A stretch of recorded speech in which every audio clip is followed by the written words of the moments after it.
Assalamualaikum warahmatullahi wabarakatuh. Kami dari kelompok 2 mata kuliah pengantar pendidikan akan menjelaskan tentang unit 3 yaitu landasan dan asas pendidikan. Menyaksikan. 1. Landasan pendidikan. A. Landasan filosofis. Beberapa aliran filsafat dalam pendidikan diantaranya 1. Aliran esensialisme, 2. Aliran perennialisme, 3. Aliran pragmatisme dan progresisme, 4. Aliran rekonstruksionisme. B. Landasan sosiologis. Di dalam landasan sosiologis meliputi 1. Interaksi sistem pendidikan dengan lingkungan masyarakat, 2. Interaksi antar sesama manusia, 3. Seberapa jauh pengaruh sekolah terhadap perilaku masyarakat selaku anggotanya, 4. Seberapa jauh komunitas sekolah dapat memahami model atau pola interaksi antara sekolah dengan kelompok masyarakat lain yang ada di dalamnya. C. Landasan budaya. Kebudayaan dan pendidikan mempunyai hubungan timbal balik sebab kebudayaan dapat dilestarikan atau dikembangkan dengan jalur mewariskan kebudayaan dari generasi ke generasi penerus dengan jalan pendidikan baik secara formal maupun informal. Landasan psikologi ilmiah dan pendidikan nasional sangat penting dalam pengembangan sistem pendidikan. Landasan psikologi membantu memahami peserta didik secara individu, sementara landasan ilmiah dan teknologis memungkinkan pendidik untuk berinovasi dan mengikuti perkembangan iptek.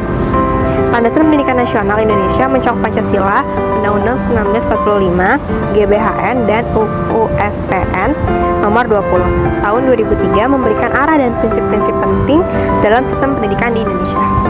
Yang kedua, ada konsep belajar, mengajar, dan mendidik.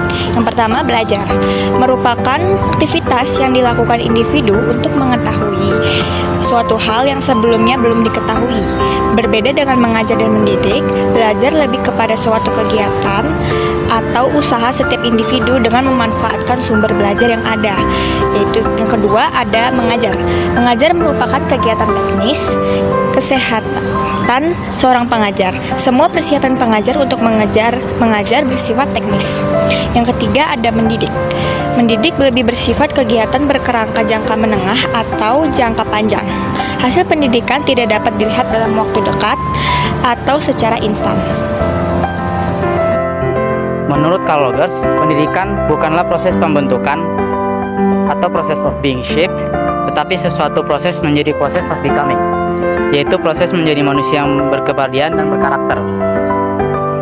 Dalam pendapat beliau ini akan memaknai pendidikan sebagai lifelong education, yang dimana cenderung dilihat sebagai kegiatan kehidupan dalam bermasyarakat untuk mencapai perwujudan manusia secara penuh yang berjalan terus-menerus seolah-olah tidak ada batasannya.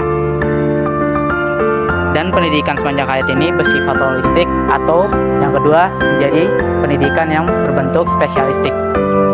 Pertama, holistik memiliki arti mengarah kepada pengetahuan atau penyempurnaan, sedangkan spesialistik lebih ke arah keterampilan yang lebih spesifik dalam suatu hal. Karena manusia selalu berubah untuk mencapai titik kesempurnaan dalam segala hal. Pada dasarnya, realisasi pendidikan di Indonesia bisa dilakukan melalui beberapa jalur yang diantaranya melalui jalur keluarga atau pendidikan informal dan pendidikan formal seperti sekolah, tempat les, dan lain-lain. Pendidikan membuat manusia lebih sempurna atau lebih utuh dalam meningkatkan dan membangun hidupnya dari tarif kehidupan alamiah ke tarif kehidupan berbudaya. Karena semakin banyak pendidikan, akan semakin banyak pendidikan yang diperoleh seorang, artinya semakin berbudaya orang-orang itu. Karena budaya adalah segala hasil pemikiran, kemauan, dan karya manusia, baik secara individual maupun kelompok. Belajar harus mampu membuat manusia menggunakan informasinya yang telah dimiliki sebagai dasar untuk pengembaraannya dan lebih jauh mengenal dirinya untuk mendorong perkembangan manusia itu sendiri lebih jauh melampaui batasnya. Asas dalam pendidikan di Indonesia dikenal dengan sejumlah asas yang dirancang untuk memberikan arah pelaksanaan pendidikan juga sebagai dasar tumpuan yang berpikir dengan benar. Yang diantaranya adalah Tuturi Handayani, dan yang kedua adalah belajar seumur hidup.